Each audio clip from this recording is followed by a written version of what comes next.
Hi, everyone. Today, what we're going to do is to continue looking at the current American social thought, contemporary social theory, by looking at John D'Amelio. So we can put D'Amelio in the contemporary thoughts, but also recognizing how here again we are building on a thread. So just like Goffman was continuing the ideas that we talked about during the middle year section, American social thought, so was D'Amelio. He's kind of continuing that American thread by focusing on identity. Again, kind of that legacy of Cooley and Mead by focusing on identity development. But what we can also see in D'Amelio is although he focuses on kind of that traditional American center of identity, he also incorporates a Marxist idea.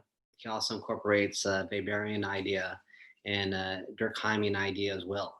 The Marxist focus is on how capitalism is that driving force within the theory. The Weberian focus is how Weber kind of looks at status as being a separate element of power. And then with Durkheim, the focus on culture. So again, it's kind of an interesting theory as to, as American in a traditional sense by focusing more so on the micro level, but also he's incorporating classical ideas that we talked about at the beginning of the semester. So we can also recognize that for the first time in our semester, we're seeing the social issues of gender and sexuality and being talked about as sociological issues. So think back to when we talked about Du Bois. Du Bois was the first theorist to talk about race as a social issue. And it wasn't because up until then, race wasn't a social issue. It has always been. But basically, you didn't have people in positions of authority, people in academic departments that could create this literature to talk about race as a social issue until Du Bois got there. And so we start to see that true during the kind of current social theory times, so beginning in the mid 1970s up until now where we see gender starting to be talked about. And that has a lot to do with women, getting these positions of power in academia that they did not get before. And likewise, individuals being able to talk openly about sexuality during this new time period that you really couldn't do in the past. So again, you kind of bring these new people to the table and they allow kind of new ideas to get out there in terms of the social thought. Gender is recognized something as very cultural in nature rather than simply biological. Sexuality is something seen as very socially constructed, how it changes over time and over place, what's considered to be proper sexuality or improper sexuality, how you're supposed to express it, how you're not supposed to express it. Again, that changes over time and over place. So we start to see how these things are very fluid, sexuality and gender, or rather than kind of the everyday think that they're strictly biological. And then we also see how these are social issues, not only because of the fluidity of them, but also how they tie into power. So, how they can promote issues of social inequality. People can be advantaged or disadvantaged according to gender. People can be advantaged, disadvantaged according to sexuality. So, that's where you start to see him being brought to the table, kind of these social elements of these concepts, but also how gender and sexuality tie into inequalities as well. And so what we start to see here is, D'Amelio, again, uniquely an American theorist who focuses on that traditional micro level on identity development, but he actually is a neo-Marxist at the same time. He's a neo-Marxist because he's using the Communist Manifesto, that theory of social change we talked about at the beginning of the semester, to basically frame his analysis. And so basically in the analysis, he is trying to explain the emergence of the gay identity. So here, the emergence of the gay identity is about a kind of social identity in which somebody can live openly as a gay individual. So D'Amelio is not trying to say it wasn't until capitalism that people had gay preferences or gay desires. Rather, what he's trying to say is that it wasn't until capitalism that people had the ability to live openly as a gay person.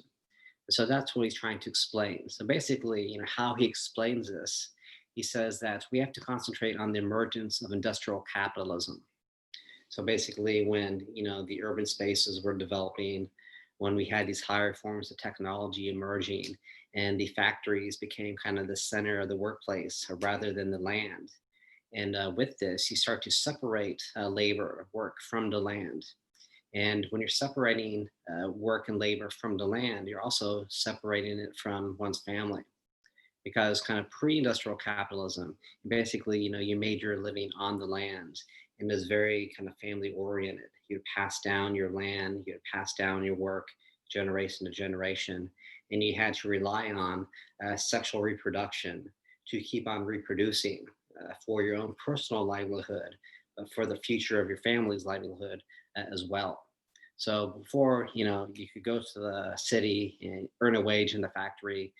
How you sustain your livelihood was basically, on the land, kind of within a family setting, and through sexual reproduction. You know, getting children to help you work, on the land, to help you cultivate the land, but also kind of taking care of the children later on by kind of passing down the work, passing down the land generation to generation. And so you start to see this separating now with the emergence of industrial capitalism. And the consequences are, twofold, basically. On the one hand, you can now be independent, as a kind of self earner. So you no longer have to rely on a husband, on a wife, on children to help you kind of earn a living, off that land. Now you can go to the factory, you can go to the mill, and basically, earn your own paycheck, kind of separated from your family. And then basically this allows you also to get off that land. And so in the past, perhaps you thought it'd be really neat to move somewhere new, to move to a city or to move to a different part of the country. But when you're tied to the land in terms of your livelihood, your family's livelihood, then that wasn't possible. And now you're disconnecting the labor and the money from the uh, kind of cultivation of the family. You're separating it from the land itself. It allows you the freedom to earn your own keep, and to earn your own keep wherever you want to. You can move now. And so here, basically, what you start to see is people start to kind of move away from their families, move away from their birthplace, and the movement is basically, migrating to urban spaces. And in these urban spaces, the gay identity is much easier to, reveal to others, but also to, again, we can use the word cultivate for your own personal and social identity. In small rural areas, it was, people look at you more suspiciously, you're more marginalized compared to in urban spaces. You can find areas within the urban spaces where you're not marginalized, when you're not looked at suspiciously. And in these spaces, people they can begin to identify and socially practice this gay identity. So again, in the past, you maybe have these desires or preferences, but you basically had to keep them for yourself. You don't want to be stigmatized in the community, but also you needed to kind of live the, straight heterosexual lifestyle to promote your family's longevity and your personal longevity as well. So now moving to the city, you're earning your own wage, you're self-sustainable financially speaking. You can find these social spaces such as coffee shops, such as bars, such as clubs, where you can kind of live openly in terms of the gay identity and identify yourself and others through that identity. So this is what he means when it comes to, the gay identity. Without capitalism, it would be difficult to emerge, because you really need that economic freedom that wages provided people, wages off your land. And you needed these cultures that developed in these, urban capitalist spaces to kind of live and practice the identity. And so now basically all pieces come together. You have the financial freedom, you have the kind of social networks, with whom you can kind of live and practice this new identity. And you have that cultural foundation where it becomes something normalized. You don't have to worry about being seen as abnormal, being stigmatized. So now you can live openly kind of as that gay individual, as a personal and a social identity. So again, the desires, the preference always existed, but it's not until capitalism that provides you the proper financial freedom, social spaces, and cultural ways that you can actually practice those preferences, as an actual identity. So going back to how it's a neo-Marxist theory, it's a theory of social change. What changes is the ability to kind of live this identity openly, and the ability was promoted by the capitalist system itself, the system that kind of laid the foundation by giving you the wages, by providing you the spaces and the culture in which you can cultivate and live out this new identity. So overall, it's an interesting kind of connection. It's, often you don't see issues of gender and sexuality being connected to Marxism. There's a little bit of tension between kind of feminist theory, some gender theory, and Marxism, and rightly so. But nevertheless, sometimes you can see people who kind of craftily, incorporate Marxism with issues of gender and sexuality, like we saw here with the Melium. So, for this reading, you also have your fourth in-class assignment. So just make sure that you go through the five multiple choice questions, and you'll start to see those connections between kind of the identity element on that micro level, but also the more macro structural focus on capitalism promoting identity development. So I'll leave that there for today.